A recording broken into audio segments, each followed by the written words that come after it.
Alright, next we want to bring in the train body, and of course we don't want the front, because what we think of as the front is really my right. Of course that's the view you're going to want to bring in, whatever it is. And then go ahead and project on the train body. We actually need all those views. Now, the other thing you'll notice, I want you to make sure when we do edit view on the base view, when you go to display options, make sure tangent edges are not checked.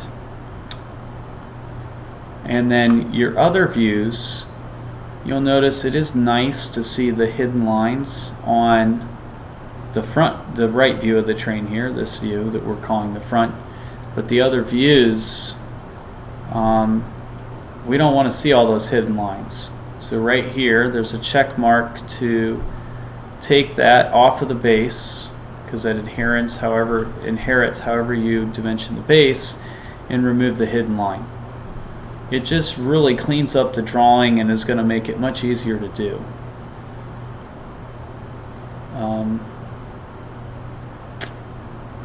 So again, uninherit and remove the hidden line, and do it on the top as well.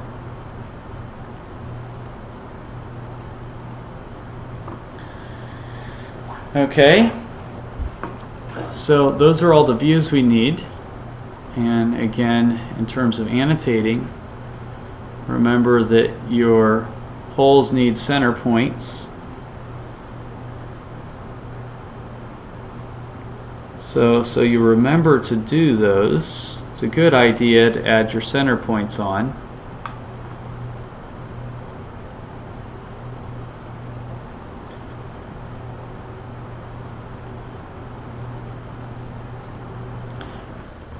Okay, and in terms of the dimensions, you know, this is where the baseline tool really shines.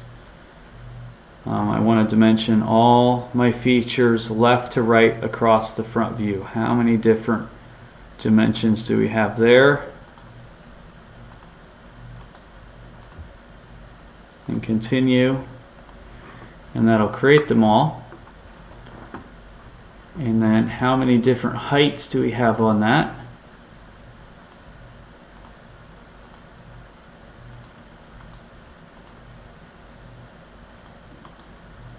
And you're also going to notice we have a lot of dimensions that should be 1/8 of an inch or so, and they're rounding.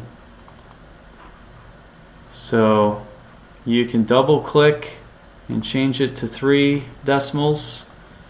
The ones that need 3 decimals, anything ending in a 3 probably is rounding, or you can right click and you can just change those all to 3 decimals.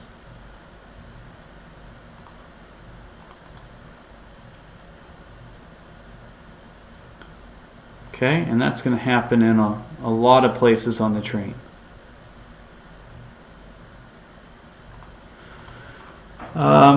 We also have the arc on here. So again, with never horizontal, never vertical, drag that out to a nice dimension where it's and since that line is the same as this center line, I don't need to put another dimension on the position of that arc, so that's fine.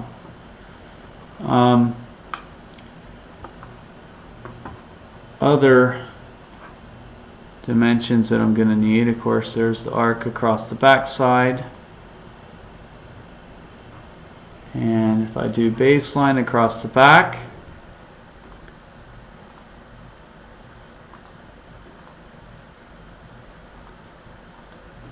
that gives me all of those. One of the other things you'll notice is that that also, now I have the 2-inch depth dimension in both places. So I got to decide where I'm going to keep it, and really I'm probably going to end up keeping it on the back side. Now why on the back side? Because I need to put a hole node on here, and if I left that 2-inch dimension there, I'm going to have lines crossing lines that I want to avoid.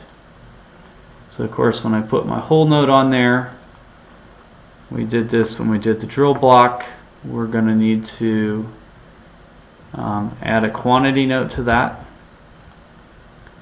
And in precision and tolerance, we need to do 3 decimals of accuracy on both of those as well.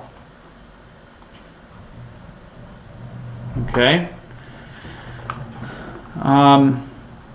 So again, as you're looking at this, you got to look at, okay, do I have all my depths on this front view? I got all the features that are on this view. I got 1, 2, 3, 4.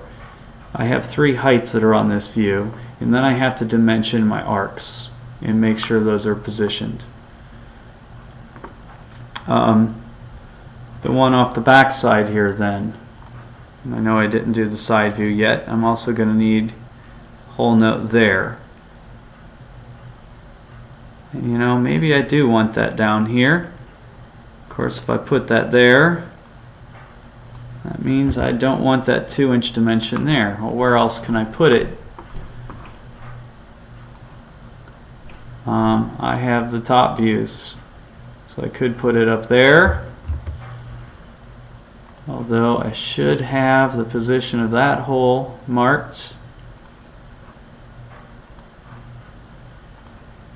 And that hole needs dimensioned. So I guess if I put that there, I could put the full depth of 2 inches right up here with that 1-inch dimension. That would be fine. If I wanted to swing this hole note around to this side, then I'd probably put that 2-inch on the back. You don't want lines crossing each other. You want to make it easy to read. Now on this side view, baseline, now if I think about positioning, I don't want to drag lines across if I don't have to. And I have this feature here. So the best way to measure all the features across the side view here is from the back edge towards the front. So of course, if I select baseline, so I'm going to start at the back.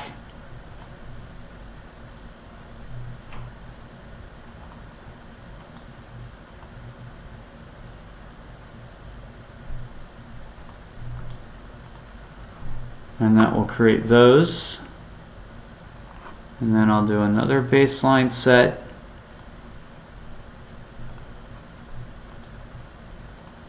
That'll give me the, oh, I missed one, that's okay. Do another baseline set that goes all the way across. That gives me the length of my train. And of course I still have a couple more hole notes. Hole and thread note. That's 1/4 20. And of course we have 4 of those.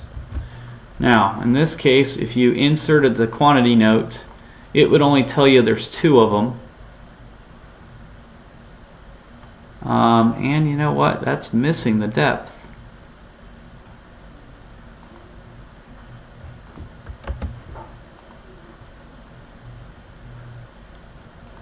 And the depth of that, precision tolerance, you'll remember,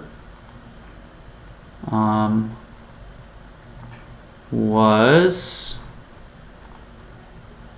0.875, 7/8. Okay, so sometimes if the note doesn't come out, you go back and look at your train dimensions exactly. Now if you would insert the quantity note, the problem with that is that would only show 2 holes drilled like that.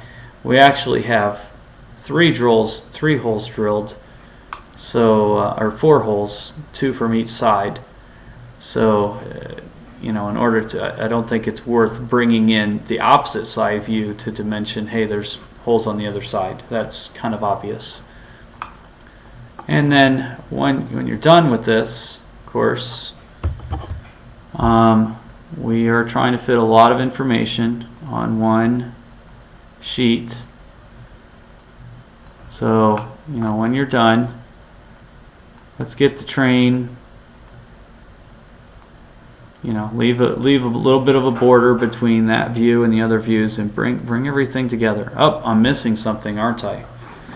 I'm missing the heights off the back side.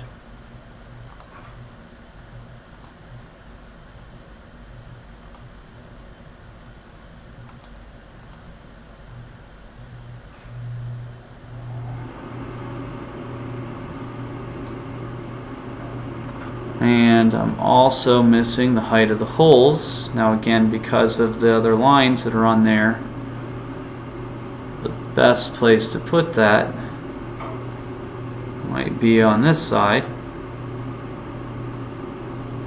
Of course, there's still room, and I'm also missing the position of this hole. Of course, that one also needs 3 decimals.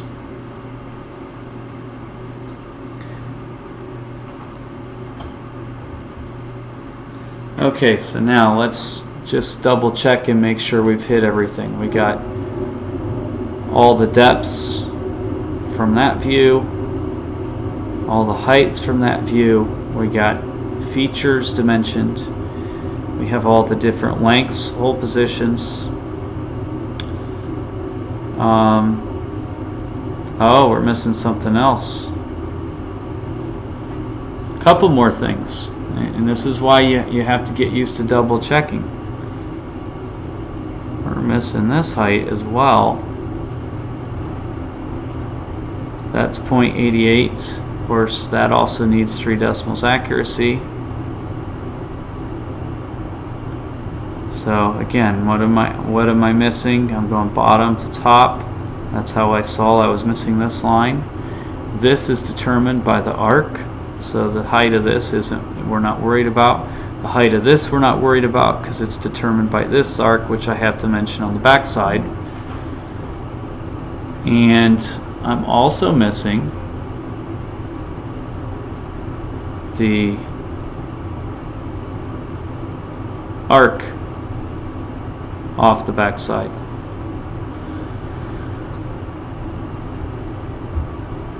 Okay, and of course the holes should get centerline bisectors on their side views when we do have the hidden lines for the holes.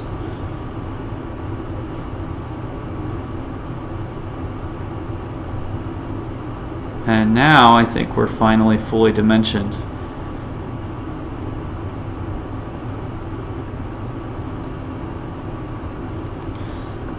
I believe we are fully dimensioned in total, and there's more than one right way to do this, but in total there's around 25 dimensions required to dimension the train body, and it's definitely the most complicated part. Again, we want to, after you get it dimensioned, make sure that it's positioned that is going to give you lots of room for the rest of your parts.